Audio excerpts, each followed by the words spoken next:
Thank you again. Let's begin with our question and answer session. Our first participant is from Comisión Federal de Electricidad, CFE, Subdirección de Distribución in Mexico City, Mexico. And the question is, do you believe that in the future, we should focus more on preparedness and effective response to man-made crises and disasters than to those caused by nature, given the increased tension and conflict we have seen globally in recent years? Well, we should focus on both. In fact, being prepared for natural disasters like hurricanes and earthquakes mostly prepares you for man-made crises like terrorist attacks. They are about 90% the same. Both need first responders, centralized communication, outreach to the public through multiple channels, and disaster recovery. Of course, there are differences, but the similarities are more abundant. Thank you. Our next question is from St. Thomas Global Institute in Santo Domingo, República Dominica. And the question is, it is interesting that you mentioned that radio is still today the most essential communication resource during disasters. Are we paying too much attention to the use of the internet, especially in the regions of the world where poor e-resources are present? Well, yes and no. Certainly the internet has created a revolution in communication, education, business, research, really everything. But we need to remember that not everyone is connected to the internet. The poor, the old, the rural, many people in lesser developed countries are not on the web. Radio is much more ubiquitous in some respects and more robust.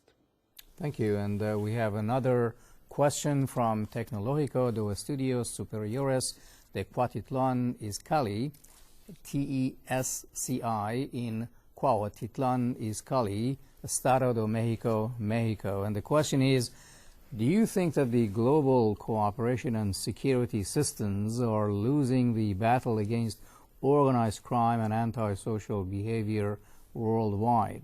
Should the community participate more in the protection of power plants, water systems, and public infrastructure in a major city?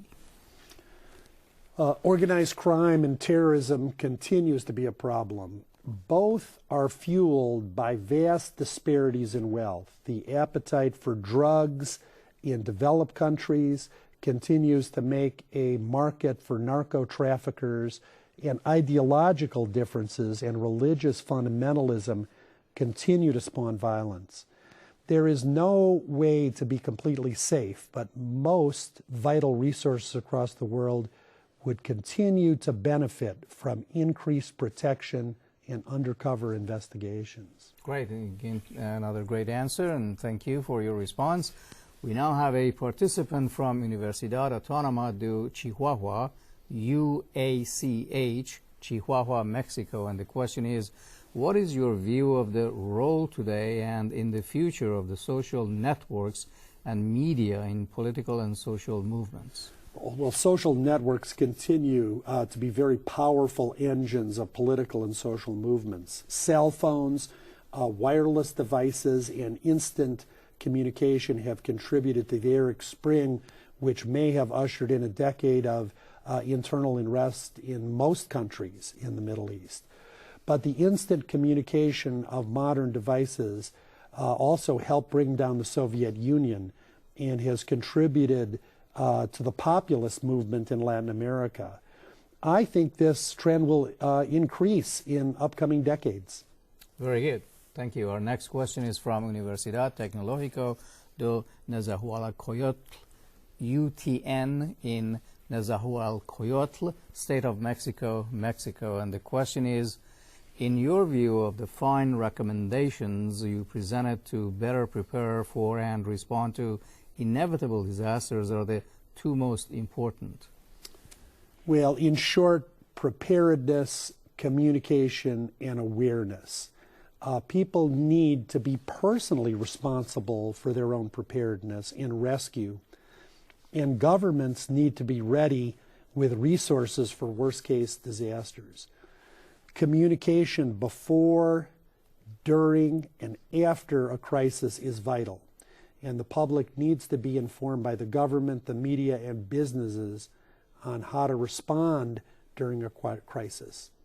Great. Our next participant is from Tianjin College of Commerce, TCC, in Tianjin, China. And the question is, with the increased risk and incidence of crisis and disaster situations we all face today, and more so in the future, do you think more organizations must insist on creating the position of risk manager or director in their organizational charts to accelerate training, preparedness, and prevention? I do.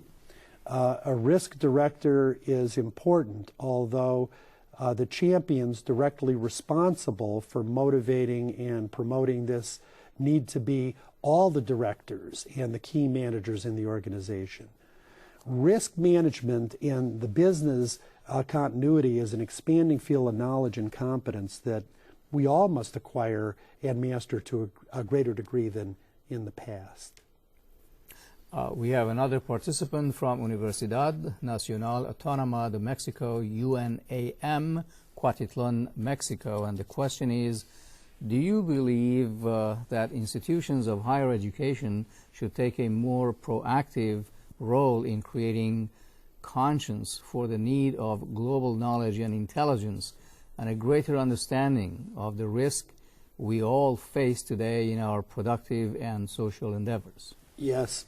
Particularly schools of communication and management should take the leadership in adopting and developing global curricula and global competency certifications such as the ones offered at San Diego Global Knowledge University. www.sdgku.com. I also think this should be done at all levels of the educational system, starting with grammar school.